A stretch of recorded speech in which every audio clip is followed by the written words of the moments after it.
वज़ीर आज़म इस कौमी सनह पर खुद यहाँ मौजूद होते और कौम से माफ़ी मांगते कि ये हमारी नाअहली है, ये हमारी नाकामी है कि हमने आपको वो सहूलियात फराहम नहीं की जो बहैसियत रियासत के, बहैसियत हुकूमत के आपका इस रियासत पर और हुकूमत पर हक है।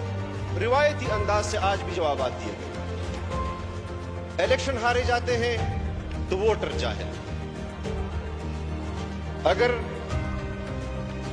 मोटरवे पर औरत से ज्यादती होती है तो औरत का कसूर,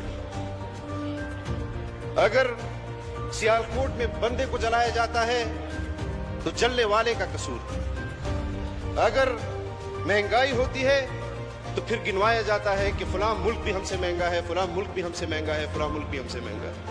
आप बताएं जनाब स्पीकर, क्या ये तसल्ली बख्श जवाबात है इस कौम को देने के लिए? और हमारा वज़ीर आज़म दीवार के पीछे भी देख सकता है।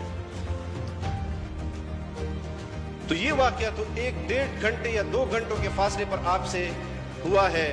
आप जब अपने दारुल हुकूमत से, जहां पर आपके तमाम इदारों के हेडक्वार्टर्स मौजूद हैं, और वो 1.5-2 घंटे के फासले पर फंसे हुए लोगों को रिलीफ नहीं दे सकते, तो क्या आपके रहम करम पर 22 करोड़ अवाम को छोड़ा जा सकता है?